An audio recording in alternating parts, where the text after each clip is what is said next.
बहू और बेटी। रेनू की शादी को 5 साल से भी ज़्यादा समय हो चुका था, लेकिन इन 5 सालों में वह एक बार भी अपने मायके नहीं जा पाई। उसकी वजह थी उसकी सास, जो उसको कभी भी मायके नहीं जाने देती थी। उसकी सास तरह तरह के बहाने बनाती थी ताकि रेनू मायके ना जा सके, क्योंकि उसकी सास को लगता था कि अगर यह मायके चली गई तो घर का सारा काम कौन करेगा, मेरी सेवा कौन करेगा। इसलिए वहाँ कुछ न कुछ बहाना बनाकर उसको मायके जाने से रोक देती थी। रेनू अपनी सास के इस बर्ताव से बहुत ज़्यादा परेशान थी और अपने पति से इस बारे में कई बार बोल चुकी थी, पर पति बेचारा क्या करता, उसकी तो घर में कोई नहीं सुनता था। अगर वह कभी इस बारे में घर में बात करता था तो बवाल हो जाता था। इस डर से वह भी चुप रहता था और रेनू से बोलता, अरे अभी बच्चे छोटे हैं ना, अभी थोड़ा सा इन्हें बड़े होने दो, फिर तुम्हारे मायके चलेंगे। वैसे भी तुम्हारा मायका बहुत दूर है, जाने में ही 2 दिन लग जाते हैं। इतने में रेनू बोली, 2 दिन तो लगते हैं, यह सही कहा तुमने, लेकिन इतने सालों में एक बार भी कभी नहीं गई। मैं अपने मायके सिर्फ फ़ोन पर ही बात करके मन बहलाना पड़ता है। अब इसका पति इधर उधर देखता है और बोलता है, चलो ठीक है, देखते हैं, इस बार मौका मिलेगा तुम चलेंगे। ऐसा बोलकर वह खाना खाकर ऑफिस के लिए निकल जाता है। अब रेनू फिर से किचन में अपना काम करने लगती है। तभी उसकी सास, जो ड्राइंग रूम में बैठकर टीवी देख रही होती है, उसका फ़ोन बजता है। फ़ोन उठाती है तो वहाँ से उसकी ननद पूजा का फ़ोन आता है। पूजा बोलती है, माँ कैसी हो। तभी उसकी सास बोलती है, बेटी बहुत दिन हो गए, आज फ़ोन आया है तेरा। पूजा बोलती है, माँ कल ही तो फ़ोन पर बात हुई थी, बहुत दिन कहाँ से हो गए। तो दोनों हंसने लगे। अब यह सब बातें रेनू किचन में सुन रही थी और मन ही मन में सोच रही थी, बताओ इनका तो एक दिन में फ़ोन पर बात नहीं होती तो लगता है बहुत दिन हो गए हैं, और मेरी माँ का महीनों में एक बार फ़ोन आता है, उसमें भी मुझे सुनाती है कि दिन भर फ़ोन में लगी रहती है। हाँ, हाय मेरी किस्मत, कैसी है, बोलकर बेचारी चुपचाप किचन में काम करने लग जाती है। तभी थोड़ी देर में उसकी सास भी किचन में आ जाती है और रेनू से, रेनू सुनो, कल पूजा घर आ रही है तो तुम बाज़ार से सब सामान खरीद के ले आना। बच्चे भी आएंगे, उनको खाने के लिए अच्छी अच्छी चीज़ चाहिए होगी। इतना महीना बाद आ रहे हैं मेरी बेटी, कुछ दिन मायके में आराम से रह कर जाएगी। तो रेनू अपनी सास की बातें सुनकर चुपचाप उसे देखती रहती है, क्योंकि उसके पास बोलने के लिए कोई शब्द नहीं होते हैं, और यह सोचती है कि मुझे 5 साल में एक बार भी मायके नहीं जाने दिया। अगले दिन रेनू अपने कमरे में काम कर रही होती है। तभी उसकी नंद पूजा का फ़ोन आता है और उसकी सास फ़ोन पर बात करने लग जाती है। और ज़ोर से बोलता है, क्यों, तू तो कल कह रही थी कि तू आएगी, अब क्यों नहीं आ रही है? तू ऐसा क्या हो गया जो तूने अचानक से प्लान ही बदल दिया? तो पूजा वहाँ से है मम्मी, रहने दो, मैं फिर कभी आऊँगी। फिर रेनू की सास बोलती है, ऐसे कैसे नहीं आ रही है तू यहाँ पर? मैंने सारा इंतज़ाम कर रखा है, तुझे 3 महीने हो गए हैं, नहीं आई। ऐसा नहीं कर बेटा, तुझे आना ही पड़ेगा, तेरी बहुत याद आ रही है। मुझे तो वहाँ से उनकी ननद बोलती है, मम्मी मेरी सास मुझे नहीं भेज रही है। तेरी सास तुझे क्यों नहीं भेज रही है? पहले तो वह कभी ऐसा नहीं करती थी, तुझे चुपचाप भेज देती थी। अब ऐसा क्या हो गया है जो वह तुझे आने नहीं दे रही है? पूजा कुछ नहीं बोलता है और शांत हो जाती है।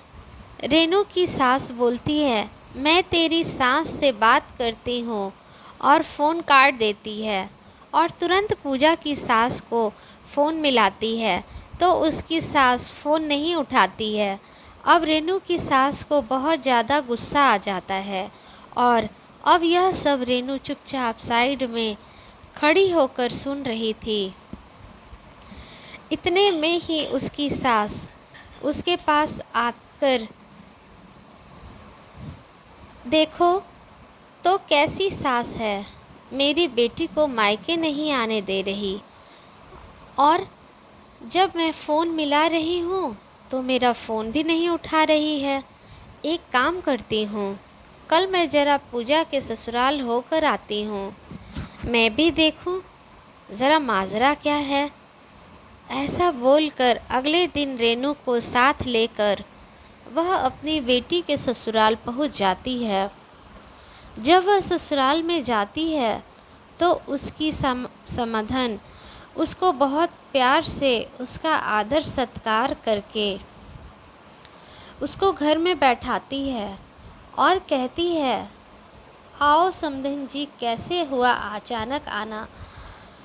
तब रेनू की सास बोलती है, कल पूजा कह रही थी कि मैं मायके आ रही हूँ कुछ दिनों के लिए, और अचानक से बोलने लगी कि मैं अब नहीं आ पाऊँगी। तो मैंने सोचा कहीं उसकी तबीयत तो ख़राब नहीं, तो मैं उससे मिलने यहाँ आ गई। यह सब बात सुनकर पूजा की सास हंसने लगती है और बोलती है, पूजा बेटी इधर आओ, आपकी मम्मी आई हैं। पूजा आपकी माँ को अचानक से अपने घर देखकर पक्का बक्का रह जाती है और बोलती है, मम्मी तुम यहाँ अचानक से ऐसे कैसे आए हो? तो रेनू की सास बोलती है, अरे बेटा, कल तू आई नहीं तो मैंने सोचा पता नहीं क्या हो गया, तो तुझसे मिलने यहाँ आ गई। पूजा की सास बोलती है, देख लिया समधन जी, हमारी पूजा कैसी है, ठीक लग रही है ना आपको? फिर रेनू की सास बोलती है, बेटा तू घर क्यों नहीं आई? अचानक से ऐसा क्या हो गया? तू हर बार घर आती थी, इस बार क्यों नहीं आ रही थी? आप ही बताओ समधन जी, ऐसा क्या हो गया? तभी पूजा की सास बोलती है,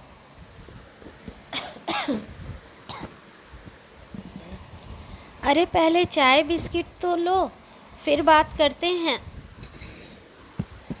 तभी पूजा की सास बोलती है, मुझे एक बात पूछनी थी। रेनू की सास बोलती है, बताओ क्या बात है? पूजा की सास बोलती है, हमने सुना है कि आपकी बहू 5 साल से अपने मायके नहीं गई। यह सुनकर पूजा की माँ अचानक से हैरान हो जाती है और बोलती है, अरे ऐसा कुछ भी नहीं है, वो तो इसका मायका दूर है ना, और बच्चे भी छोटे हैं, इसलिए नहीं गई। आने जाने में दिक्कत हो जाती है। थोड़े बच्चे बड़े हो जाएंगे तो बाद में जाती रहेगी, इसलिए मायके नहीं जाती। फिर पूजा की सास है।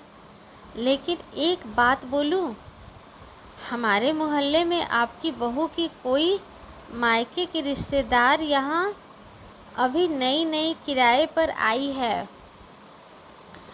उसने तो हमें बताया कि आप अपनी बहू को मायके बिल्कुल भी नहीं जाने देते हो और किसी न किसी तरीके से उसको घर पर ही रोक रखते हो। एक तरीके से यह सब गलत है। यह सब सुनकर पूजा की माँ की गर्दन नीचे हो जाती है, क्योंकि उनको लगता है कि कहीं ना कहीं वह गलत कर रही है अपनी बहू के साथ।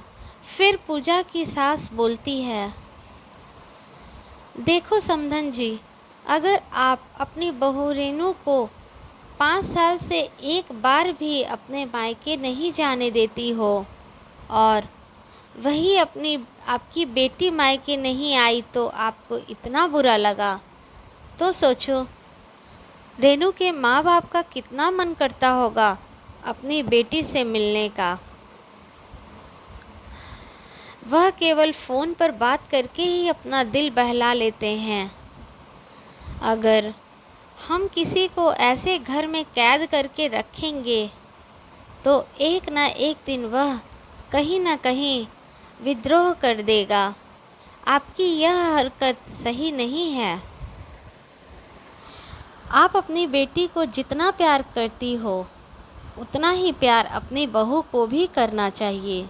जैसे पूजा अब हमारी बेटी है, हमने उसको कभी अपने मायके जाने से नहीं रोका, लेकिन इस बार जब मैं यह सब बात सुनी तो मुझे बहुत दुख हुआ। तो मैंने सोचा कहीं ना कहीं यह बात मैं आपसे पूछूं, इसलिए मैंने आज आपसे यह बात इस बहाने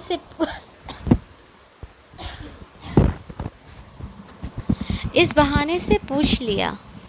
यह सब बातें पूजा और उसकी माँ दोनों सुन रहे थे और दोनों को ही एहसास हो रहा था कि यह गलत है। अब पूजा की माँ अपने घर को चली जाती है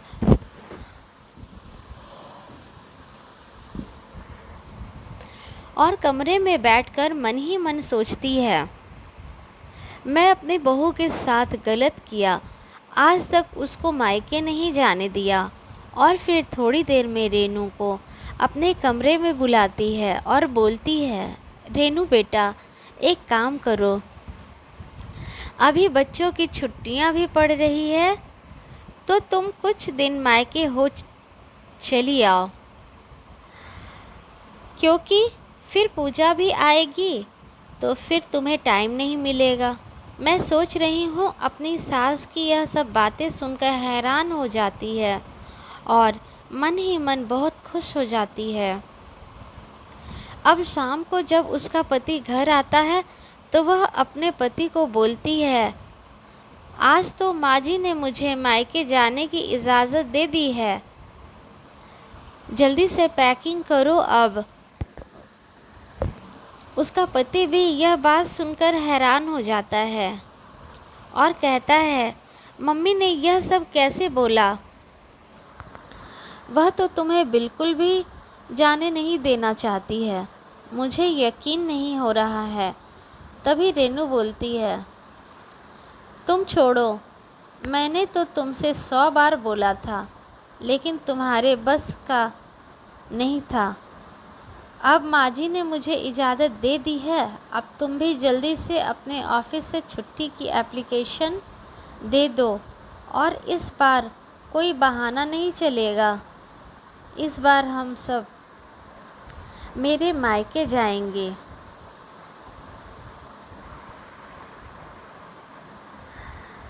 दोस्तों, यदि आपको मेरी कहानी बहुत अच्छी लगती है तो प्लीज़ मेरे चैनल को सब्सक्राइब करें और मेरे चैनल को सपोर्ट करें।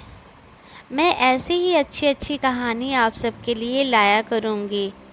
Thank you.